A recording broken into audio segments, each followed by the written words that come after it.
Let me ask you a question. What happens if Boston loses federal funding?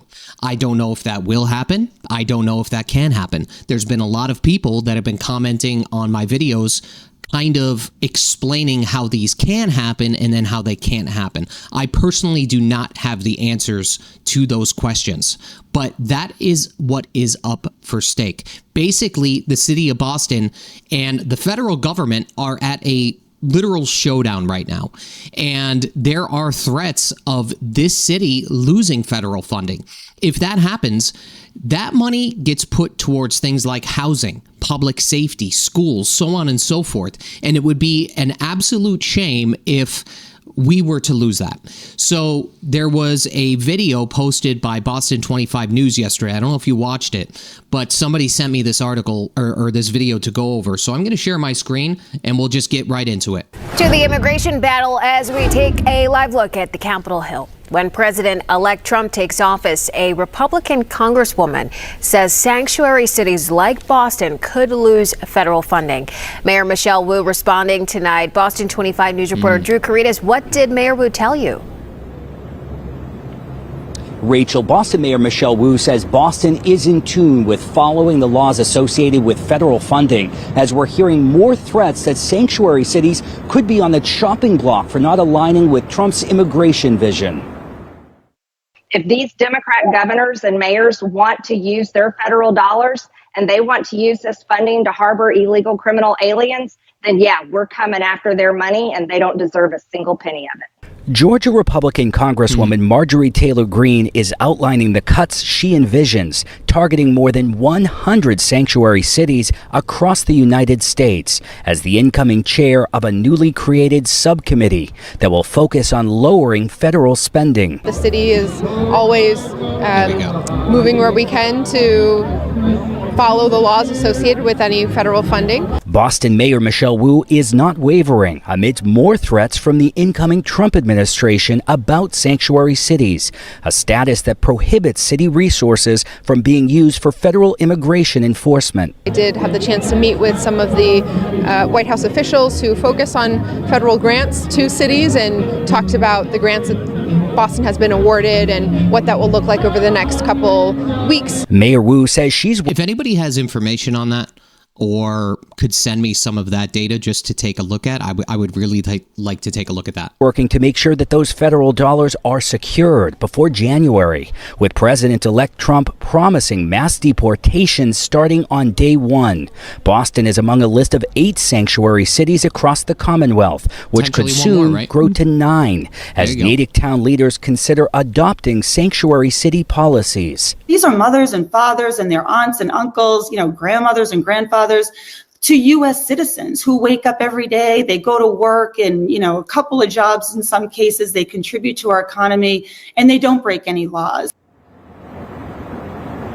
Massachusetts Congresswoman Lori Trahan, who you just heard from at the end of our report, does not believe federal deportation plan should go after hardworking immigrants or the communities who are protecting them. During his first term, Trump attempted to withhold funding from sanctuary cities by signing an executive order, but it was blocked by the federal courts. We're live outside Boston City Hall. Drew Caritas for your local station. So if that could happen again, where he tries to adopt this policy where they do block some levels of federal funding, I don't know how it will get passed unless, again, things were significantly different then as they are now, right? This is Trump's second term, and the Biden administration did allow a lot of people coming into this country, which, again, I have no problem with people coming here.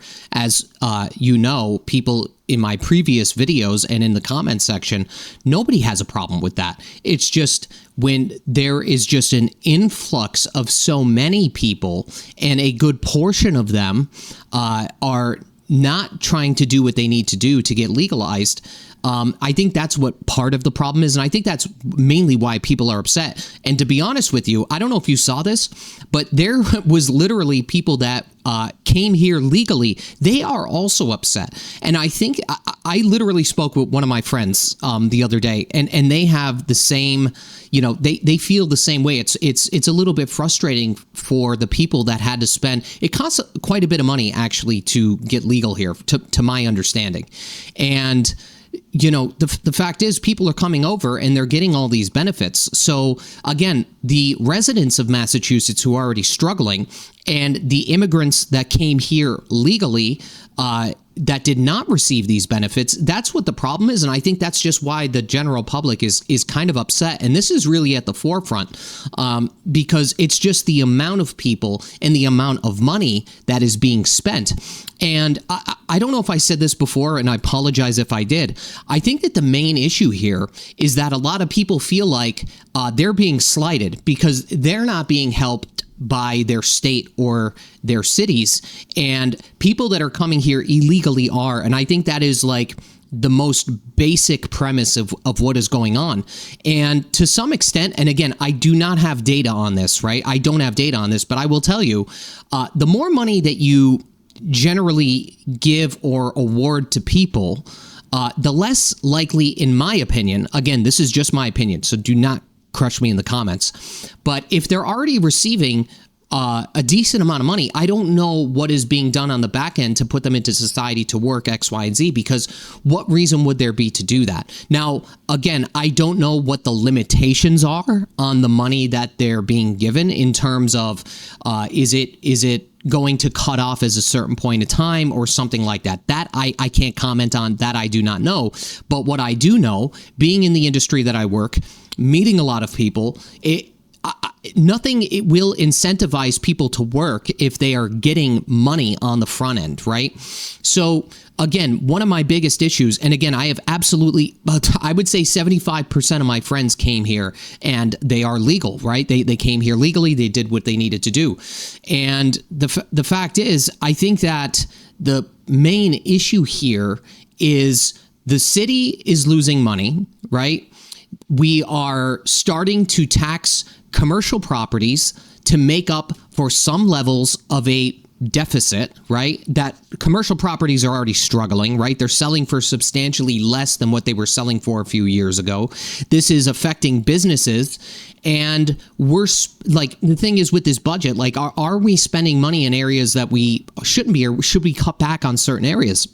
And now we have the looming threat that the federal government will cut off some of this money as well. And the fact is, I don't know what the right answer is to this, right? I don't know what the ethical and right answer is to this. I really and truly don't. I think it starts at the border to some capacity where we limit the amount of people that are coming in and help people get here legally, right? As I said before, everybody should have the opportunity to come here, work, create a life for themselves, and provide for their families, right? 110%.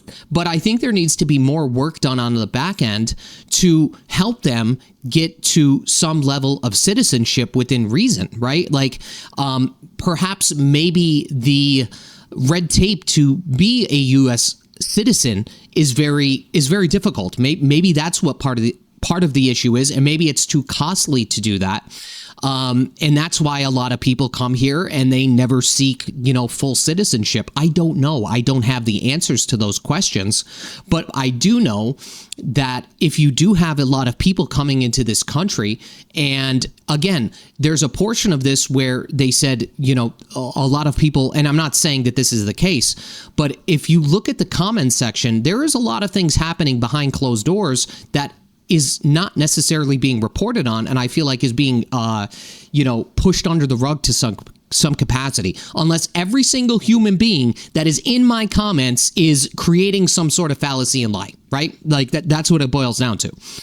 The only things, as I said before, that are really being reported on is stuff that is already has been either blown out of proportion. It's on Twitter. It's on national news. Of course, we're going to cover those stories. I don't think the majority of people that are coming here, at least in my opinion, right? The majority of people that are coming here are not necessarily committing crimes. They're trying to create a better life for themselves and do what they need to do. But I think that we need to do a better job, meaning the state, the city, so on and so forth, to set these people up so that they could win in the United States. They could create whatever their American dream looks like, right? There needs to be help on the back end, not just the front end, not just giving out money. Giving out money is just a Band-Aid to a bigger problem. And in my opinion, as I said earlier, it doesn't support people getting to the point of wanting to work, especially if there's no limit on the amount of money or the amount of time that they get money, right?